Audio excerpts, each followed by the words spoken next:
comes a time as a film reviewer where you are going to go against the grain.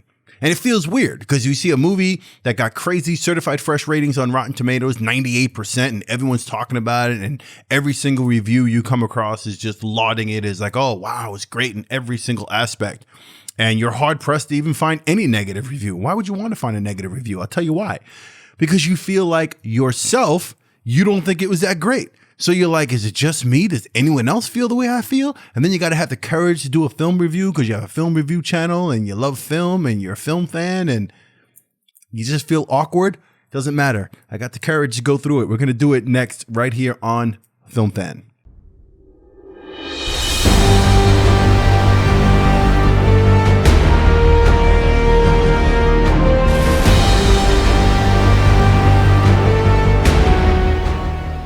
Hey, welcome to Film Fan, my channel where I discuss all things film related. If that is also your thing, go ahead and hit the subscribe button if you haven't done that already, and the notification bell so you know when I put out new content. All right, so I said it in the intro. One Night in Miami, Regina King's feature film directorial debut. First of all, let's start everything off by saying Regina King is, for me, just like one of the, she is that woman. I have loved that woman for a long time. And Regina King is just she's up there. So shout out to Regina King just for being Regina King.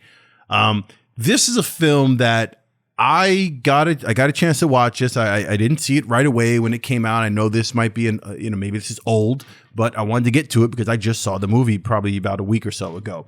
I wanted to talk about it because I felt like, whoa, I didn't think it was that great. And then I went and saw the reviews and saw how much it was being praised as being so wonderful. And I just thought, well, maybe it just went over maybe I just missed it. We're going to talk about it though, right here. We're going to discuss it and I'm going to tell you why I feel this way. All right. So to clear up a few things, I did enough of praising Regina King because I love Regina King. Okay. As an actress, as a director, as a person, as a beauty goddess. Okay. I love that sister.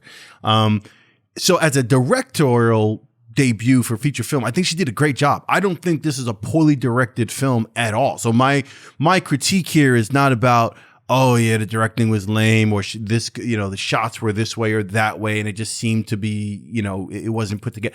I think from a directorial standpoint, it was fine. I think performance-wise, Kingsley Ben-Adir, who plays Malcolm X, I thought was terribly miscast. And for whatever reason, I felt he just didn't do a great job of bringing Malcolm X. Now, perhaps, as my father said, shout out to you, Dad, I spoke to my dad about this and he asked me if I saw the movie and we started talking about it. And he said the same thing. And he said perhaps because we're spoiled by Denzel's performance of Malcolm X, that this just seemed to not hit the mark. And I totally agreed. I just think he was terribly miscast. I think just from it's not just a physical thing. Because as we know, again, going back to Denzel, when Denzel was first cast as Malcolm, I just didn't see that connecting. But obviously, that's a history-making role and was worthy of every possible award on the planet, even though he didn't get the Oscar for that. But this, I just felt that the actual performance was lacking. I just didn't think he captured Malcolm the way Malcolm should have been captured. That's my thing. I think the rest of the cast, Eli Goree plays Muhammad Ali. He probably did one of the better jobs. I thought it was a little, how do I say it? I thought the portrayal of Muhammad Ali, Cassius Clay at the time, because it was a young Cassius Clay, but we'll get into the plot in a second. I'm starting off with the actual actors and their performances, but I thought he was a little over the top in exaggerating the obviousness of Cassius Muhammad Ali's bravado and the way he was as a young 22-year-old boxer about to take over the world. But it was an okay performance. Aldis Hodge, who plays Jim Brown, great job. I like that brother. And Leslie Odom Jr. is always fantastic. And he played Sam Cooke. His performance was pretty damn good. Let's get into the story. So this is basically a movie about one night in Miami, where it's the night where Cassius Clay fights Sonny Liston. And it's when he wins the world title, and there's going to be this party afterwards that Malcolm organized at some place, a hotel, and Sam Cooke is there, Jim Brown, Cassius Clay, and Malcolm. And they think they're going to be partying and kind of hooping it up for the night. But realistically, what happens is Malcolm has called all the brothers together to have a deep conversation about the state of of the civil rights movement, their position in sports and entertainment, their position as black men, and their influence as influencers, real influencers, by the way, not the type of influencers we have nowadays, real influencers and real significant figures in the black community, the black psyche, and the movement at that time. So he wants to put together this conversation, this deep conversation to sort of discuss each other's role in Black America at the time. Okay, so that's the basic premise of this. And here's my critique of it. I felt it took too long to get them into the room and having their conversation. I felt like it just kind of like, I mean, you get moments from each one of them at different points. So you're introduced to each character. So basically Cassius Clay loses a fight. So you're seeing him like a little earlier and before the Sonny Liston thing, like a year earlier when he loses that fight. I forgot who he loses the fight to. Then you see Sam Cooke when he's got like a terrible performance one night at the Copacabana. You get Jim Brown, who goes back to Georgia to visit like a family friend, apparently, who's played by Bo Bridges. That's probably my favorite scene, one of my favorite scenes, just because it was so freaking real and raw and just showed the blatant way the racism and rawness of white privilege and it's just, I'll wait for you to see it. If you haven't seen it, then you'll see what I'm talking about. If you have seen it, you know exactly what I'm talking about. But that shit was dead on, and it was like it's like whoa. So yeah, you see these brothers at these points, and Malcolm is at a point where he's having his issues with the Nation of Islam, and there's all that going on and controversy, and he's worried about it, and he's going to be leaving the Nation of Islam. He's not quite sure what's going on. It's kind of a precarious time for Malcolm in the nation. So that's when you're introduced to them all, and then a year later they have the Cassius Clay beats Sonny Liston and they're in this room. I just feel the build up to get them into the room and have this deep conversation should have happened much sooner. And I feel that the conversation should have been much more, it just should have been done. I feel like it was missing a lot. I feel like a lot of this was Malcolm in a weak,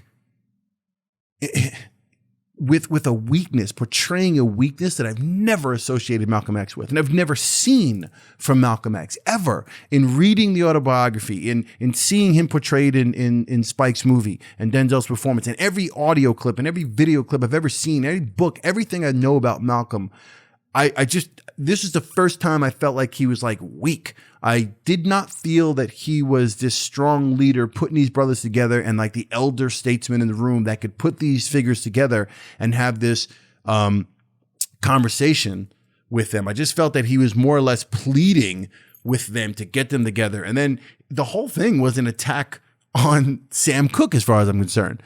It's a relevant conversation. Don't get me wrong. The entire conversation and what Malcolm was trying to do, mind you, this is a ficticious story. This did not happen. So let's just get that out of the way now, in case anyone who didn't see this, you think this was a real event that took place. It's not.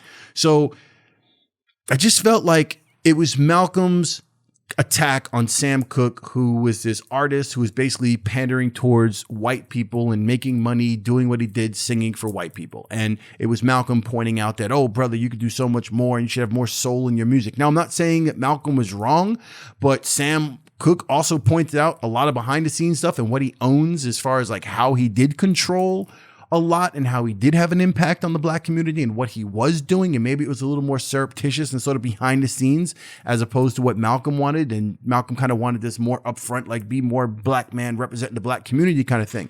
I get all that. And again, these conversations could take place today. We could go through what took place in hip hop community and how producers and artists and who sold out and who didn't and who was making money off white people and who's buying the albums. We could have that conversation today and it would be relevant. I just feel that in the movie, it was Malcolm basically with an axe to grind, basically against Sam Cooke. Cassius Clay was there more or less. It was kind of like, he was about to change and embrace the Nation of Islam and make it public. And he was becoming Muhammad Ali. So that was part of this whole thing, but it wasn't a major part of it. And then Jim Brown was leaving football to become an actor, which really, that conversation, there was no significance with that conversation in this film. It was kind of like, yeah, he's going to become an actor. I don't think anyone really cared. The real thing here was Malcolm attacking Sam Cooke. And it was that relationship. Are there moments here that are great between these gentlemen, between the actors and how it all goes? Yeah, there are some, some good moments. I just felt it took too long to get to the conversation. I felt the conversation could have given much, much more. I felt the performances were not that great. Definitely not by Kingsley Ben-Adir. I did not think his performance of Malcolm X was great. I think Regina King's work and her efforts directing this piece should be praised. I just don't think, and it might be Kemp Powers who did the screenplay. It may have just been the screenplay. Now, again, I have to feel like I am doing a review on this film, and I know that all the reviews are, again, 98% score on Rotten Tomatoes. So I feel like, well, do I do a film review on this and tell people better have a drink? Do I go against the grain? But yes.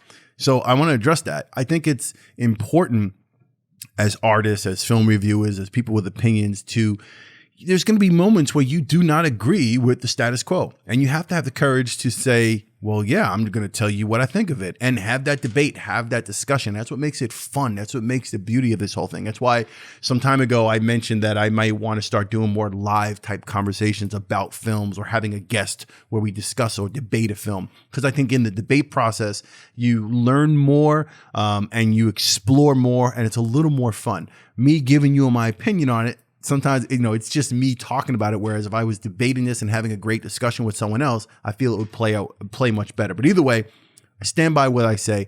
I think it's a decent film. I don't think it's a bad film. So let me end on that note. I don't think it's a bad film. I think Regina King did her thing. God bless Regina King, because she's just insane. And I don't think all the brothers in this film were bad. I just think there was some miscasting. I think it was a little surface when it came to some of the performances. And I wish it had gone deeper in a discussion.